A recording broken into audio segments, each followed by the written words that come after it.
नमस्कार व्यूअर्स, मैं हूं अमीश देवगन और आप देख रहे हैं देश का सबसे बड़ा कार्यक्रम आर पार।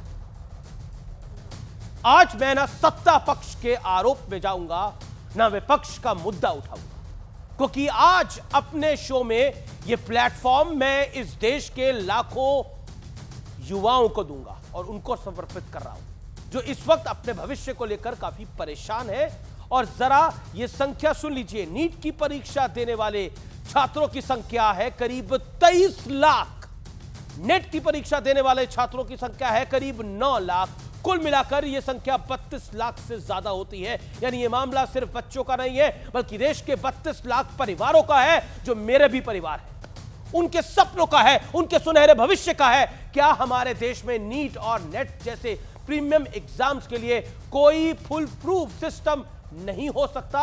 इसका जवाब आज सबको देना होगा। पिछले कई दिनों से एक परीक्षा के नाम पर सियासी फुटबॉल खेला जा रहा है। मैंने राहुल गांधी को सुना, उनके तेवर देखे। राहुल गांधी की जब सरकार थी तो राहुल गांधी ने क्या कर लिया था? विपक्ष और सत्ता पक्ष एक दूसरे पर उंगली उठा रहे हैं। बीजेपी भी आज उंगली उठा रही है। तो आज बीजेपी ने साफ साफ आरोप लगा दिया कि नीट पेपर लीक मामले का जो मुख्य आरोपी है उसका कनेक्शन बिहार के यादव परिवार से है, यानी वो यादव परिवार का बेहद करीबी है। तो राहुल गांधी तंज कस रहे हैं कि दुनिया में युद्ध रुकवाने वाले प्रधानमंत्री मोदी पेपर लीक क्यों नहीं रोक पा रहे। लेकिन नेताओं को आज सोचना होगा कि उनकी सियासत से क्या बच्चों का भविष्य सुधर जाएगा? आज इसी पर होगी देश की सबसे बड़ी छात्रों पर बहस। छात्रों से धोखा, लेकिन कुछ लोग देख रहे हैं इसमें, कुछ नेतागण देख रहे हैं इसमें अपने लिए सियासी मौका।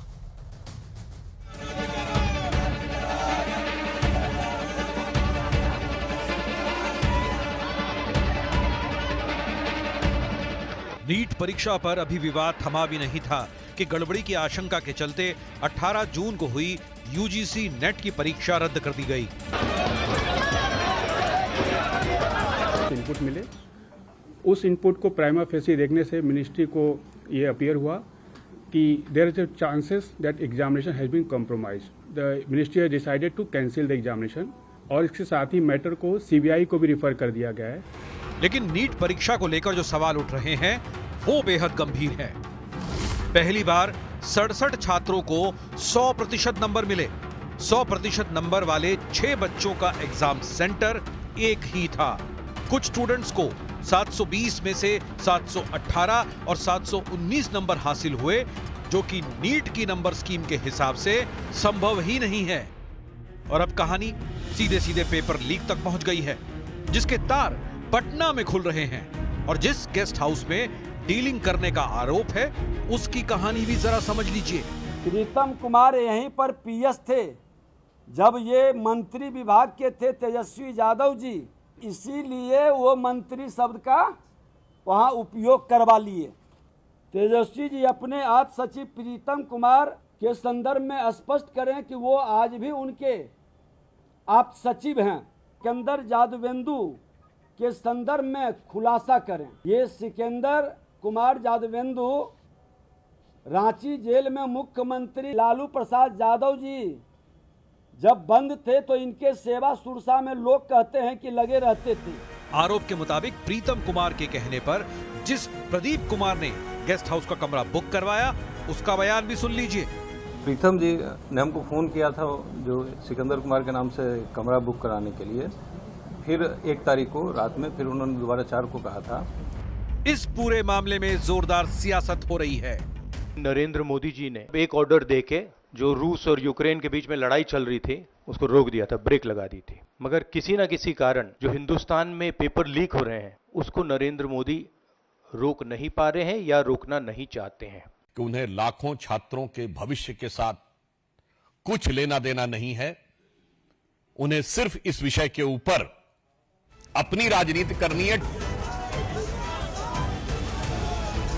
हालांकि लखनऊ की जिस आयुषी पटेल ने इलाहाबाद हाई कोर्ट में याचिका लगाकर कहा था कि एनटीए ने उसका रिजल्ट रोककर फटी हुई ओएमआर शीट उसे मेल की थी, उसे कोर्ट ने खारिज कर दिया। फर्जी साबित हुए इस मुद्दे को प्रियंका वाड्रा ने भी जोर शोर से उठाया था। लेकिन आज सबसे बड़ा सवाल है कि लाखों छात्रों के भविष्य से हो रहा ये खिलवाड़ कब बंद होगा। आज इसी पर होगी देश की सबसे बड़ी बहस। और व्यूअर्स, अब वक्त है आर पार के सुप्रसिद्ध विश्लेषण का, पेपर लीक की क्रोनोलॉजी का विश्लेषण। आरोपी इंजीनियर सिकंदर, पेपर लीक कराने की बात इसने कबूली है और बीजेपी का आरोप है कि लालू यादव का बेहद करीबी है यह इंजीनियर सिकंदर। प्रीतम कुमार तेजस्वी यादव का पीएस है, सिकंदर के लिए गेस्ट हाउस में कमरा बुक करवाने का इन पर बहुत गंभीर आरोप है। और यह जब तेजस्वी यादव डिप्टी सीएम रहे, मंत्री रहे, तब से यह तेजस्वी यादव के साथ है। बर्ताव में आगे अब दो अहम किरदार हैं, पहला है अमित आनंद और दूसरा है नीतीश कुमार जो कि एजुकेशन कंसल्टेंट है। परीक्षा से एक दिन पहले अमित आनंद, उसको पेपर हासिल हुआ। नीतीश कुमार जो एजुकेशनल कंसल्टेंट है, उसने दोनों सिकंदर और यदुवेंद्र के संपर्क में ये थे। और प्रश्न पत्र का सौदा कितने में हुआ? हर बच्चे से, हर छात्र से 30 से 40 लाख लेने का आरोप है। 4 जून की रात को क्या हुआ था? 4 जून की रात को छात्रों को गेस्ट हाउस में सवाल रटाए गए थे और 5 जून को क्या हुआ? जो सवाल रटाए गए थे वही सवाल परीक्षा में आए, यानी एग्जाम में आए। यानी कुल मिलाकर ये धोखाधड़ी, चीटिंग और लाखों बच्चों के भविष्य के साथ खेलना है। लेकिन ये पहली बार नहीं है, इस देश में हो रहा है, अक्सर होता रहा है। राजस्थान में आप देखिए, उत्तर प्रदेश में आप देखिए, शासन किसी का भी रहा हो, ये होता रहा है। लेकिन पॉइंट ये है कि नीट और नेट जैसी प्रीमियम एग्जाम्स के पेपर अगर लीक हो जाएंगे तो ये बहुत घातक है, ये मुल्क के लिए घातक है।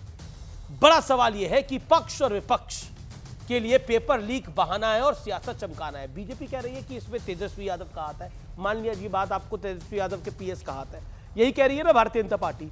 लेकिन सिस्टम तो आपका था, बिहार में सरकार आपकी है।